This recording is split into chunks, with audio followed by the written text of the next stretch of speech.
زمان کے ہاتھ ابھی تک کچھ نہیں آیا سوائے زمینوں کے، اس لیے وہ بڑی چالاکی سے نعیمہ کے پاس آئے گا اور آ کر اسے یہی کہے گا، ہم نے کب سے فہد اور نسیم کا رشتہ طے کیا ہے، اب میں چاہتا ہوں کہ ان کی شادی بھی کروا دی جائے۔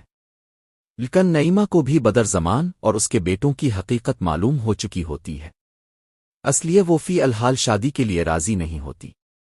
تو بدر زمان اپنی چکنی چپڑی باتوں میں اسے پھنسانے کی کوشش کرے گا اور اسے یہی کہے گا، میرے پاس اب کی طرح بڑی بڑی فیکٹریاں اور کاروبار تو نہیں، لیکن میں یہ بات بتا دینا چاہتا ہوں کہ میری زمینیں بھی کسی سے کم نہیں، وہ بھی سونا ہی الفاغلت ہیں۔ تو نعیمہ اسے یہی جواب دے گی، میں سوچ کر آپ کو جواب دوں گی۔ ایاد اور فہد کا اصل چہرہ بھی سب گھر والوں کے سامنے آ چکا ہوتا ہے۔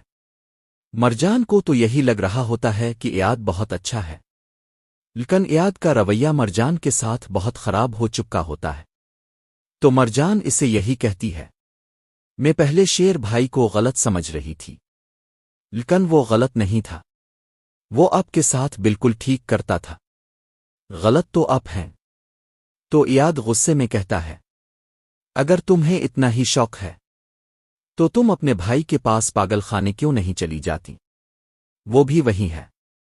اور دوسری طرف فہد مار کھانے کے باوجود اپنی حرکتوں سے باز نہیں آیا ہوتا، وہ مسلسل شیر کی بہن کو ہراساں کرنے کی کوشش کر رہا ہوتا ہے اور وہ بہت پریشان ہوتی ہے، جبکہ اسے بچانے والا وہاں کوئی بھی نہیں ہوتا۔ اس دوران ڈاکٹر فجر جیسے ہی ہسپتال آتی ہے تو اسے معلوم ہوتا ہے کہ شیر ہسپتال میں ایڈمٹ ہے، کیونکہ اس کا اور اس کے والد کا ایکسیڈنٹ ہوا تھا اور اس کے والد کی موت ہو چکی تھی۔ اس کے بعد سے شیر یہیں پر ہے اور اس کے گھر والے بھی اس سے بہت کم ملنے آتے ہیں۔ جب شیر ڈاکٹر فجر کو دیکھتا ہے تو وہ اسے پہچان لیتا ہے اور پوچھتا ہے، کیا اب بھی مجھے باقی لوگوں کی طرح پاگل سمجھتی ہے؟ ڈاکٹر فجر جواب دیتی ہے، میں آپ کو بالکل بھی پاگل نہیں سمجھتی، لیکن لوگ شیر کو بار بار غصہ دلانے کی کوشش کرتے ہیں اور آخرکار شیر کو غصہ آ ہی جاتا ہے اور وہ مار پیٹ شروع کر دیتا ہے۔ جب ڈاکٹر فجر کو یہ سب معلوم ہوتا ہے تو وہ جا کر شیر سے سوال کرتی ہے، تم ایسا کیوں کرتے ہو؟ تمہاؤ اتنا غصہ کیوں آتا ہے؟ تو شیر اسے جواب دیتا ہے، میں ایسا نہیں کرتا، آلوگ مجھے الفاقساتی ہے جس کی وجہ سے مجھے غصہ آ جاتا ہے۔